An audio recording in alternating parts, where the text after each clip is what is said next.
Clinton campaign's dossiers. It was the dirt. It was a phony story. Does that mean it was Hillary Clinton pulling the strings? I mean, here you have Hillary Clinton, former Secretary of State. She's the other candidate. Is she pulling the strings on an investigation launched on her opponent, her political opponent, Donald Trump? That election interference was done by, was started by the Clinton campaign, but it was done by ultimately the FBI and the Department of Justice with support of the House and Senate Democrats. That clearly... She deleted 33. Think of it. They'll never find the emails because they were acid washed, deleted. But you know what? She got a subpoena from the United States Congress, right? And she and her lawyer deleted 33,000 emails after she got a United States subpoena.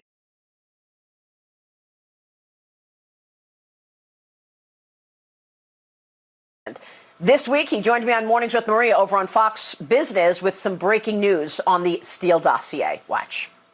Where we now see direct links between the Brookings Institute leadership and the creation, possibly, of the Steele dossier and the dissemination of the Steele dossier. I think they have real questions that need to be answered here about what on earth was the president of Brookings doing, texting back and forth to Steele. Why was he accepting the dossier? Joining me right now with an update is Congressman Devin Nunes. He is the ranking member of the House Intel Committee. Congressman, it is always a pleasure to see you. Thank you for being here. We have this breaking news this morning as the subsource of the dossier, Igor Danchenko, has been unmasked. Tell me about this subsource and his ties to Brookings. Well, thank you, Maria. Thanks for having me on. You may remember a couple months ago I was on your show and I talked about that we were really looking at 3 Russians. And as Senator Graham said at the beginning of the show, it ends up that we actually weren't looking for the third one was actually not a Russian at all. He actually sounds like he lives here in America. And the FBI led Congress to believe that, and the media led Congress to believe, and they led the American public to believe that somehow Steele had this really super secret source that nobody could know about. Well, it ends up that he used to work for the Brookings Institute. It looks like there were a lot of connections to the Brookings Institute, which for those of your viewers who don't know what this is like the prominent left-wing think tank here in our nation's capital. So we're investigating now and have been, we had these links earlier on. People may remember the president of Brookings back in 2016. We know that he had given the dossier to a few people. We had that through testimony. You also may remember that the State Department was involved and there were additional dossiers that weren't the Steele dossiers, except that they mirrored the Steele dossiers. And we think there is a connection between the president of Brookings and those dossiers that were given to the State Department that mirrored the Steele dossiers, which, look, all of this, what does this mean? This was the Clinton campaign's dossiers. It was the dirt.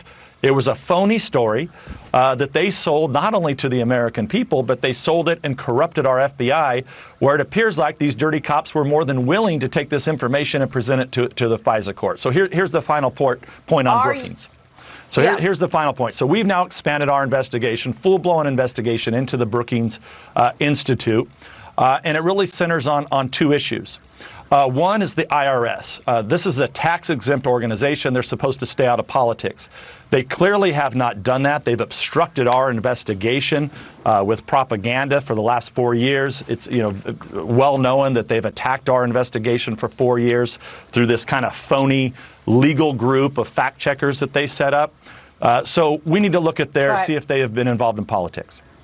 Secondly,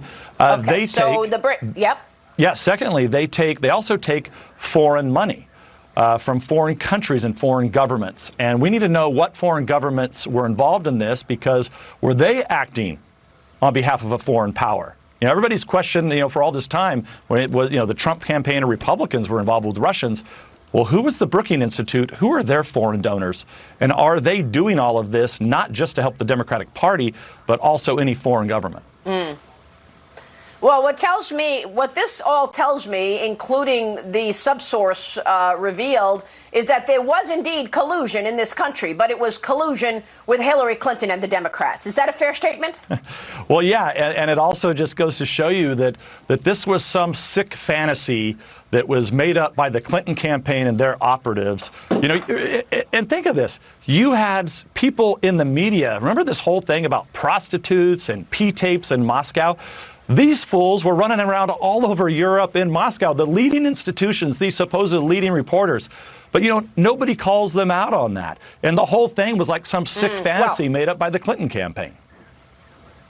Well, many of them actually got Pulitzer Prizes for their reporting. I want to ask you about Robert Mueller, because these items that were declassified clearly indicate that the FBI knew that the dossier was fake, that the dossier was hearsay and bar talk. How come Mueller didn't unearth these things? I mean, let's watch Robert Mueller when he testified in front of Congress to listen to what he said about things like Fusion GPS. Roll the clip. When you talk about the firm that produced the Steele reporting, the name of the firm that produced that was Fusion GPS. Is that correct? I'm not familiar with that. And let me just help you. It was. It's not a trick question. Right? It was Fusion GPS. I'm not familiar with it. You have unearthed all of these things, Lindsey Graham declassifying the evidence that the FBI knew the dossier was garbage, and he had no recollection? I don't understand. Where was Mueller in all of this, Congressman? Well, look, I think the question is does Mueller know where Mueller is? Okay, this was somebody who was put up as an avatar to give credibility to this investigation that was phony from the beginning. Okay, so I'm not talking about just in 2016. I'm talking about the day that Mueller walks in the door.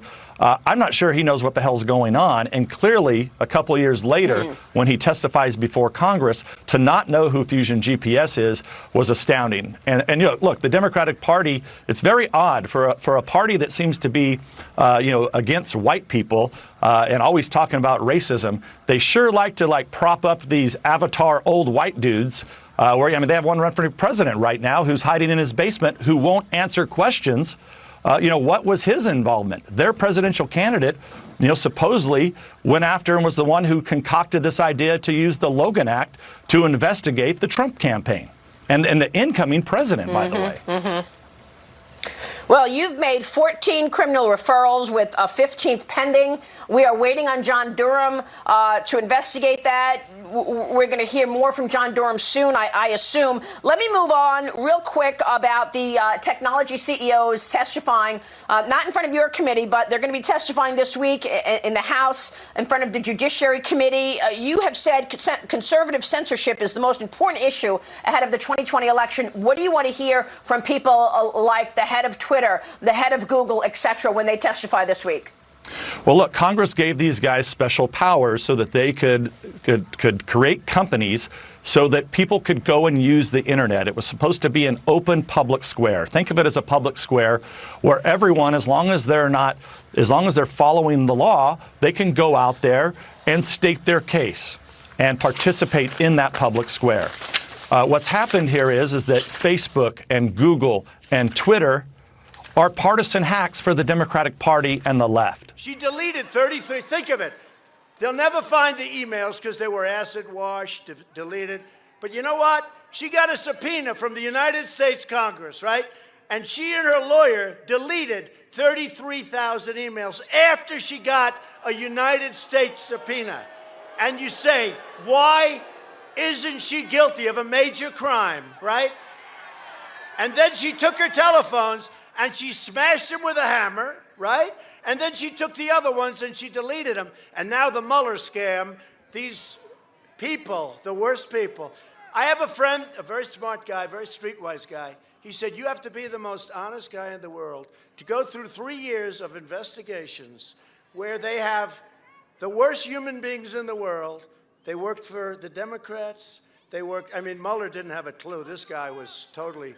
But look at this, Weissman. How bad was Weissman? He deleted his phone. That's illegal. He deleted everything. They all deleted. And they all said, oh, gee, we made a mistake. We're sorry. They all used the same mistake. They all made, it was, oh, gee, we didn't mean to do that. Every one of them, all of them, I think it was 31 different phones they deleted. These are criminals we're dealing with, and they've got to, there has to be a repercussion. There has to be a repercussion. We're dealing with criminals. So I don't care if you say it anymore, because you know what? She illegally deleted, and her lawyer should go to jail with her, okay?